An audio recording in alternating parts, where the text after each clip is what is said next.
are in a period of transition. The institutions, rules, and norms which underwrote relative peace and prosperity for decades have come under strain, and long-standing structures of cooperation are evolving amid diverging priorities, shifting interests, and resource constraints. Against this backdrop, it is no longer a question of whether the international order will change. Change is already underway. And for us in the Philippines and the wider Indo-Pacific, this international order is constantly being challenged at sea. And I must make a prefatory statement that this year marks the 10th anniversary of the arbitral award on the South China Sea. This landmark ruling affirmed the fundamental principle that maritime entitlements are derived not from, quote, historic rights, unquote, but from international law, particularly the 1982 United Nations Convention on the Law of the Sea. As His Excellency President Ferdinand R. Marcos Jr. stated in his historic keynote address at the 21st Shangri-La Dialogue, and I quote, "In the West Philippine Sea, we are on the front lines of efforts to assert the integrity of UNCLOS as a constitution of the oceans. With our defense of international law and strategic location, unlike any other, the Philippines has emerged as a hub for convergence among those committed to a rules-based order in the maritime domain, insofar as Philippine interests are concerned. Indeed, our allies and partners, some with differences among themselves, have nonetheless found common ground in our waters. In a fragmenting world, the Philippines is thus providential and providentially blessed to convene international actors of every stripe in defense of shared principles, particularly freedom of the seas, respect for the rule of law, particularly the rights of smaller and archipelagic states, sovereignty and territorial integrity of all states, which must be based on international law and UNCLOS for maritime and archipelagic states. This is a role we are very fortunate to play, and one that we do not intend to take lightly. In that spirit today, I would like to introduce a vision of the Philippines. It is entitled The Archipelagic Sentinel, Guardian of the Freedom of the Seas, or a Guardian of the Freedom of the Seas.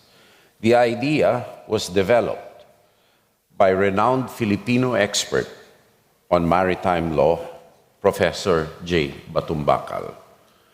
It's unfortunate that Professor Batumbacal is not with us today, but I must give credit to the distinguished professor. And it begins first and foremost with our geography. Our archipelagic waters are at the heart of busy and vital maritime trade routes that link the Indian and Pacific Oceans, making them indispensable to Southeast Asia and the Indo-Pacific. Hence, the Philippines is well placed to safeguard maritime liberty and the legal and physical infrastructure that enables the world to sail, to trade, and to prosper. Guided by this vision, we commit ourselves to four important principles. First, our sovereignty and territorial integrity. We will maintain the absolute integrity of our lands, waters, and resources, as recognized in international law through modern defense capabilities. Second, the international rule of law. We will continue to adhere to international law, including the UN Charter, the 1982 UNCLOS, and the 2018 Arbitral Award, which binds the Philippines to UNCLOS, as well as the peaceful settlement of disputes through existing UN systems. Dispute settlement systems which are fair, transparent, and aimed not to gloss over major contradictions or problems, but to solve the root causes of our disputes. Through UNCLOS, the international community has recognized the extent of sovereignty, rights, and entitlements that we seek to protect. And on the basis of Pacta Sunt Servanda, we in turn will exercise these rights and entitlements in full accord with the norms and expectations of the international community. We do this openly and transparently, with nothing to hide. Third, ASEAN centrality. We will do our part in defending the autonomy of ASEAN member states and in ensuring that Southeast Asia remains peaceful, stable, and free from undue influence of any single hegemon, particularly those that have interests actively antagonistic to any of our member states. Now we recognize that we have divergence of views and interests, especially in the maritime sphere. Nevertheless, we hold true to the original ideals of ASEAN, that in diversity lies our strength, and through genuine autonomy, we will establish the basis of our unity. Thus, in our capacity as chair of the ADMM and the ADMM Plus, we will strive to preserve and enhance our internal cohesion and resist external attempts to speak for ASEAN. Fourth, deterrence. We will continue to work with countries that share our goal of protecting our rights and interests under UNCLOS. Ultimately, as strategic sentinel, we will stand watch over our sovereign rights and entitlements. And as guardian of freedom of the seas, we will stand watch with the international community for this part of the world. This vision is already coming to life through our ever-expanding network of allies and partners. We have conducted maritime cooperative activities with partners such as the United States, Japan, Australia, New Zealand, Canada, France, and India. And we are open to participation of other countries that share our commitment to a free and open Indo-Pacific. May I make note that none of the ASEAN countries has ever claimed that these maritime cooperative activities are destabilizing to regional peace and security. In a similar vein, we have robust ties with our neighbor and fellow archipelagic country, Indonesia, and we welcome its enhanced defense partnerships with our treaty partners, Australia, Japan, and the United States. These developments reflect a shared recognition across the Indo-Pacific that we need more convergence. Understandably, it is a challenge for countries to find common ground while attending to our own national interests.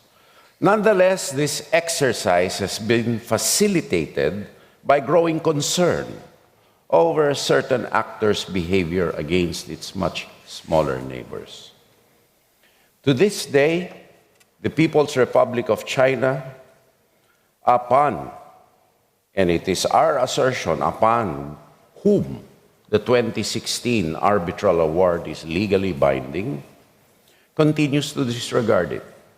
I would like, therefore, to reiterate that the refusal to participate in Annex 7 proceedings under UNCLOS by a party that ratified UNCLOS does not absolve that party of responsibility to comply with the judgment of the arbitral tribunal. The refusal to participate and subsequent denial of the tribunal's jurisdiction and validity of its award is contrary to international law. Instead of honoring their obligations under UNCLOS, the PRC exhorts the Philippines to, quote, return to the path of negotiations, unquote. This reflects what retired Indian Foreign Secretary Vijay Gokhale describes in his recently published book, China Wars, as a, quote, talk and take strategy, unquote. In the context of the South China Sea, the author wrote, and I quote, the diplomacy gives the impression of restraint and a commitment to a peaceful negotiation, even as the ground realities are fundamentally altered, unquote. This is consistent with a pattern of behavior that we have seen exercised against the Philippines.